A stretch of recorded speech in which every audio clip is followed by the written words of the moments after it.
কাৰ্বি আংলঙৰ বন বিভাগত চাকৰি নিয়মীয়াকৰণৰ নামত কেলেংকাৰীৰ অভিযোগত গুৱাহাটীত উপস্থিত হ'ল ছাত্ৰ সংগঠন উচুকাৰ প্ৰতিনিধি।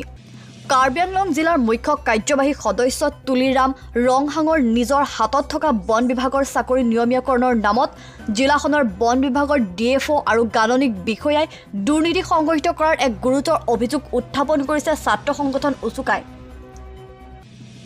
বিগত সময়তো এই বিষয়টো জিলাখনৰ ঊৰ্ধ্বতম কৰ্তৃপক্ষক অৱগত কৰাৰ পাছতো কোনো ব্যৱস্থা গ্ৰহণ নকৰাৰ অভিযোগ ছাত্ৰ সংগঠনটোৰ। দুৰ্নীতিৰ অভিযোগত ছাত্ৰ সংগঠনটোৰ কেন্দ্ৰীয় সমিতিৰ সভাপতি বিবিচন তেৰণ আৰু সম্পাদক জিন্তু হাজৰিকাৰ নেতৃত্বত যোৱা এটি সজাতি দলে গুৱাহাটীত বন আৰু পৰিৱেশ বিভাগৰ আয়ুক্ত সচিব আদিল খান আৰু PCCFক সাক্ষাৎ কৰি একোখনকৈ স্মাৰক পত্ৰ প্ৰদান কৰে। নিউজ ডেস্ক ৰিপৰ্ট, লেংডন বাতৰি। কাৰ্বি আংলং জিলা বন বিভাগৰ অধীনস্থ বননীকৰণ বিভাগত চাকৰি নিয়মীয়াকৰণ নামত অৰ্থ লেনদেন হোৱা হৈছে বুলি যিটো ভুক্তভোগী বন কৰ্মী তেখেতসকলে সংবাদমেল সম্বোধন কৰি যিটো বিস্ফোৰণ ঘটাইছে, এই সম্পৰ্কে ছাপা মাধ্যম আৰু বিদেশী মাধ্যমৰ প্ৰকাশ পাইছে। আৰু এই সম্পৰ্কে আমি প্ৰতিক্ৰিয়া দিছোঁ।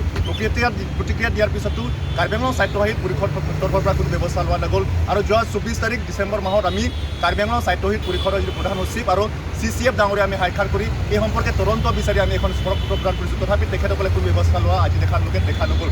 আৰু মাজতে আমি কাৰ্বি আংলং সাহিত্য পৰিষদৰ যিটো CM ডাঙৰীয়া বা মুখ্য কাৰ্যবাহী সদস্য ডক্টৰ তুলিৰাম ৰংহাঙক আমি সাক্ষাৎ কৰিবৰ কাৰণে আমি যিটো বাৰম্বাৰ আমি অনুমতি বিচাৰিছোঁ বা এপইণ্টমেণ্ট বিচাৰিছোঁ। তথাপি তেখেতে বিভিন্ন অজুহাত দেখাত এই সম্পৰ্কে আজিলৈকে তেখেতে সাক্ষাৎ দিয়া নহ'ল বা তেখেতে লগ কৰা নহ'ল। সেয়েহে আজি আমি বাধ্য হৈ অসম চৰকাৰৰ যিটো বন আৰু যিটো পৰিৱেশ যিটো বিভাগৰ যিটো আয়ুক্ত সচিবক আমি সাক্ষাৎ কৰি আমি স্মাৰক পত্ৰ প্ৰদান কৰিবলৈ আমি আজি উপস্থিত হৈছোঁ।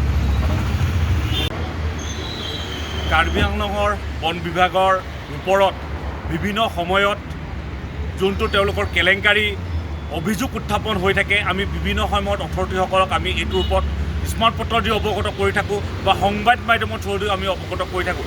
কিন্তু আজি আমি লক্ষ্য কৰিছোঁ যে কিছুদিন আগত তেওঁলোকৰ নিজৰ বিভাগীয় কৰ্তৃপক্ষসকলে যোনটো সংবাদ মাধ্যমত যোনটো তেওঁলোকে অভিযোগ উত্থাপন কৰিছিলে যে তেওঁলোকক DFO ডাঙৰীয়া আৰু একাউণ্টেণ্ট বাইদেউজনীয়ে যোনটো পইচা আত্মসাৎ কৰি তেওঁলোকক প্ৰাথমিকীকৰণ কৰি দিম বুলি পিছত কোনো ব্যৱস্থা নোলোৱাত, সেইকাৰণে আমি বিভিন্ন সময়ত আকৌ আমি এইটোৰ ওপৰত অট'নমাছ কাউন্সিলৰ অথৰিটি প্ৰিন্সিপাল ছেক্ৰেটাৰী ডাঙৰীয়াক আৰু আমাৰ অট'নমাছ কাউন্সিলৰ PCCF ডাঙৰীয়াকো আমি মেমোৰাম দি থকাৰ পিছত কোনো ব্যৱস্থা নোলোৱাত, সেয়েহে আজি আমি গুৱাহাটীলৈ ৰাওনা হৈ আমি দিছপুৰৰ বন বিভাগৰ ছেক্ৰেটাৰী ডাঙৰীয়াক আৰু আমাৰ অসমৰ যিটো বন বিভাগৰ PCCF ডাঙৰীয়াক আজি এখন স্মাৰক পত্ৰ প্ৰদান কৰোঁ। আৰু আমি স্মাৰক পত্ৰখনত আমি ক'ব বিচাৰোঁ যে কাৰ্বি আংলঙৰ বন বিভাগত বিভিন্ন ধৰণৰ কেলেংকাৰী অভিযোগ উত্থাপন হৈ আছে, কিন্তু এইটোৰ ওপৰত গুৰুত্ব সহকাৰে ল'বলৈ তেওঁলোকক আমি দাবী জনাওঁ। আৰু কোনো যদি দাবী নলয় তেতিয়াহ'লে আমি গণতান্ত্ৰিক আন্দোলন কৰিবলৈ আমি ব্যৱস্থা ল'ম।